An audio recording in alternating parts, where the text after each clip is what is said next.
దైవజనుడు ఉన్నాడు. ఇంచుమించు 150 దేశాలలో ఒక ఆధ్యాత్మిక విప్లవాన్ని, ఉద్యమాన్ని రేకెత్తించిన వాడు విగిల్స్వర్త్. ఆ దైవజనుడు అన్నాడు,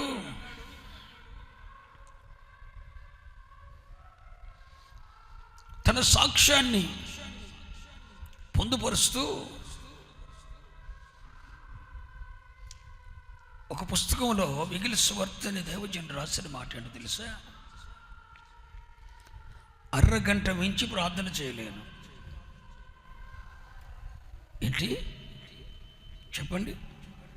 అరగంట మించి ప్రార్థన చేయలేను. అరగంట కన్నా ఎక్కువ ప్రార్థన చేయకుండా ఉండలేను. మీకు అర్థమైందా మాట? ఎంతమందికి అర్థమైంది? అరగంట మించి ప్రార్థన చేయలేను. నాకు అనిపించింది ఆ మాట చదివినప్పుడు, అరగంట ప్రార్థన చేసి 150 దేశాల్లో ఉద్యోగం తెచ్చాడా అని అనిపించింది. కానీ కింద మాట రాశాడు, అరగంట మించి ప్రార్థన చేయలేను, అరగంట కన్నా ఎక్కువ ప్రార్థన చేయకుండా ఉండలేను అన్నాడు. అంటే మధ్యలో గ్యాప్ ఎంత? అరగంట మధ్యలో గ్యాప్ ఎంత అండి? అరగంట. అరగంట కన్నా ఎక్కువ మించి ప్రార్థన చేయకుండా ఉండలేను అన్నాడు. తల్లి, తండ్రి, సోదరుడా, సోదరి, ఎందుకు మాటి మాటికి నీ ఇబ్బంది కొలవి? ఎందుకు అనారోగ్యంతో ఎంతకాలం నువ్వు పీడించబడతావు? ఆ సమస్యాత్మకమైన జీవితాన్ని ఎంతకాలం సాగించాలనుకుంటున్నావు? బ్రతికే 3 నాళ్ళ ముచ్చట కొరకు జీవితకాలం అంత శ్రమ, దుఃఖం, వేదనేనా? కన్నీళ్ళేనా? కలవరాలేనా? పేదరికమేనా? టార్చరేనా? నెమ్మది లేని స్థితేనా? ఇక జీవితం అంటే ఇంతేనా? ఇటుకి ముగింపు లేదా?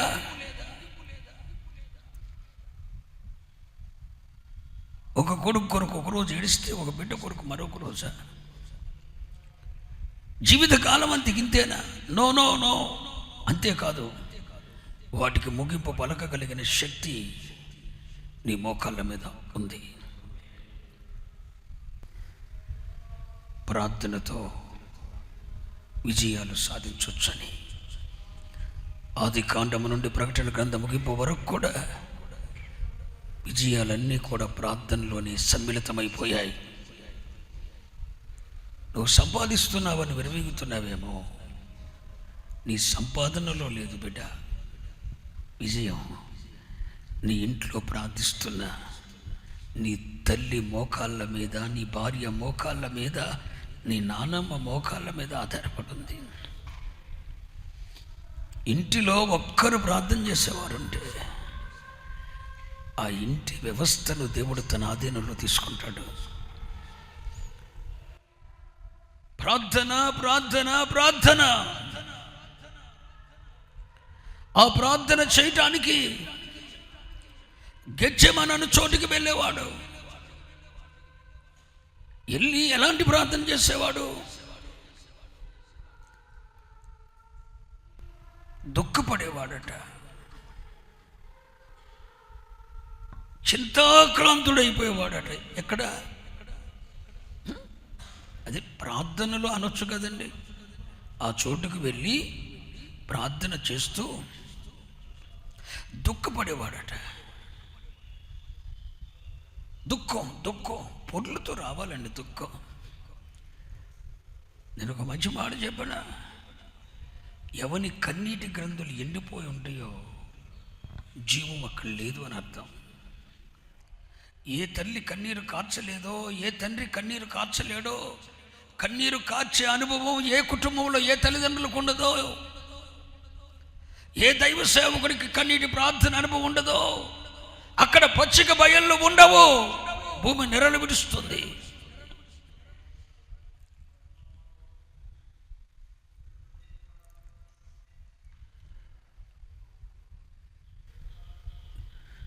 నిజంగా చెప్పు, నువ్వు ప్రార్థనలో కన్నీరు విడిచి ఎంతకాలం అయింది? అసలు కన్నీరు విడవకుండా నువ్వు ఎలా ముగించగలుగుతున్నావు ప్రార్థన? నీ ఎడల ఆయన చూపిన ప్రేమ, నీ ఎడల ఆయన కనుపరిచిన ఆసక్తి, ప్రేమ, అనురాగాలు గుర్తుకొస్తే కన్నీరు లేకుండా నువ్వు ఎలా ముగించగలుగుతున్నావు? యేసయ్య గెత్సేమనే చోటుకు వెళ్ళి ప్రార్థన చేస్తూ వేదన పడేవాడట, చింతాక్రాంతుడైపోయేవాడట. మరణమగునంతగా, ఎంత ఇంకా సేపటికి ఇంకొక క్షణంలో చచ్చిపోతాను అన్నట్లుగా, నొప్పితో విలువలు ఆడిపోతూ చచ్చిపోతున్నాను అన్నట్టుగా మరణమగునంతగా వేదన చెందేవాడట, చింతాక్రాంతుడైపోయేవాడట, విభ్రాంతి నొందేవాడట. అన్ని మాటలు కూడా సువార్తల్లో రాయబడిన మాటలు చెప్తున్నా, ఒక్క మాట కూడా బయటిది కాదు. విభ్రాంతి నొందేవాడంట. అంటే అర్థం ఏంటంటే మరింత క్లిష్ట పరిస్థితికి వెళ్ళిపోయేవాడట. ప్రార్థనలో అత్యంత కోమా స్థాయికి వెళ్ళిపోయేవాడట, క్లిష్ట పరిస్థితికి. విభ్రాంతి అంటే అదే, కోమా రేంజ్లోకి వెళ్ళిపోయేవాడట. ఆఖరికి ఏడ్చి ఏడ్చి చింతాక్రాంతుడై, వేదన చెంది, దుఃఖాక్రాంతుడై శిష్యులను ఎక్కడో పెట్టేవాడుగా, ఆయన ఒంటరిగా వెళ్ళేవాడుగా. వెళ్ళిన ఆయన నేల మీద పడి దొర్లేవాడట. తండ్రి, ఏ ఉద్దేశంతో నువ్వు నన్ను ఈ లోకానికి పంపావో, నా ప్రియ పరలోకపు తండ్రి, ఏ సంకల్పముతో నన్ను ఈ భూమి మీదకి పంపావో, ఏ ప్రజల రక్షణ కొరకు నన్ను ఈ భూమి మీదకి పంపావో, నిత్య నరకాజ్ఞ నుండి రక్షించటానికి, సర్వమానవాళి పాప పరిహారార్థమై శిలువ యజ్ఞం చేయటానికి, బలి యజ్ఞంగా మారటానికి, వధ పశువుగా వధించబడటానికి, చిత్రవధగా శ్రమలతో నలిగిపోవటానికి, ఏమి సంకల్పాన్ని నెరవేర్చటానికి ఈ భూమి మీదకి నన్ను పంపారో, ఆ సంకల్పం అంతా నెరవేర్చటానికి, సంపూర్ణమైన నీ చిత్తము చేయటానికి సహాయము చేయండి, నీ చిత్తమే చిత్తించుగాక అంటూ తన జీవితంలో తండ్రి చిత్తం నెరవేర్చబడాలని యేసయ్య ప్రార్థించేవాడు. ఇక్కడ మీరు అర్థం చేసుకోవాలి, యేసయ్య తండ్రి కన్నా ఏం తక్కువ కాదు. బైబిల్ చెప్పింది, ఆయన దేవునితో సమానముగా ఉండుట విడిచిపెట్టకూడని భాగ్యం అని అనుకోలేదు.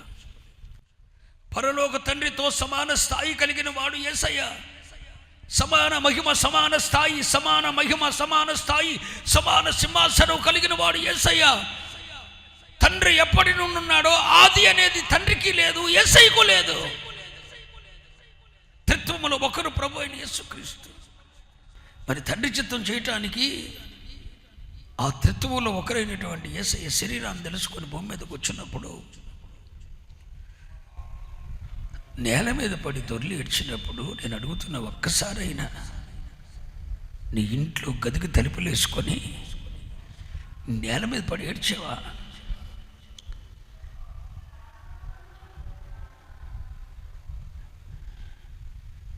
నేల మీద పడి ఏడ్చావా? నీ తలను నేల కానించుకొని సాగిలపడి ప్రార్థించావా? మనుషుల ముందు చేయొద్దు, నీ ఎక్స్పోజింగ్. నేల మీద పడి దొర్లేవా? ఇది నీ ప్రార్థన. 365 రోజులు రోజుకొక డాక్టర్ని మారుస్తావు నీవు. ఏంటి ఈ పరిస్థితి అని మాత్రం మోకాల్లోనూ లేవు. 365 రోజులు నీ మనసుకు తోచింది చేస్తావు. మోకాల్లోని నేల మీద పడి దొర్లి ఏడవలేవు. తండ్రితో సమాన స్థాయి, సమాన మహిమ, సమాన సింహాసనం కలిగిన వాడు ప్రభువైన యేసుక్రీస్తు. తండ్రి చిత్తం నెరవేర్చడానికి శరీరంలో ఉన్నప్పుడు నేల మీద పడి దొర్లి ఏడిస్తే మరి నీ అంగలార్పేదని అడుగుతున్నా. నువ్వు వేదన పడిన అనుభవం ఏది? ఏ రోజు నువ్వు వేదన పడ్డావు? ఏంటి ప్రభువా నా కుమార్తె పరిస్థితి అది? డాక్టర్ ఏం చేయగలుగుతాడు బాబు? డాక్టర్ ఏం చేయగలుగుతాడు? నేను ఒకటే తెలుసుకున్నాను, నాకు నేనేమీ చేయలేనని చెప్పి చేతులు ఎత్తేసాను. బిడ్డల విషయంలో నేను ఏం చేయలేను, అది నా వల్ల కాదు. నాకు నేనేం చేసుకోలేను, నా వల్ల కాదు. ప్రతి చిన్న విషయంలో మనం ఏం చేసుకోలేం బిడ్డ. ఏంటి నా కుమార్తె పరిస్థితి ఇది అని రహస్యమందు చూస్తున్న నీ తండ్రికి చూసేటట్టు నేల మీద పడి దొర్లి వేదన చెంది చింతాక్రాంతుడవై ఏ ఒక్కరోజైనా మరణమగునంతగా వేదన చెందావా? నీ బిడ్డల స్థితిగతులను గూర్చి, నీ కుటుంబ స్థితిగతులను గూర్చి, ఏమిటా ఈ దరిద్రం, ఏమిటి పేదరికం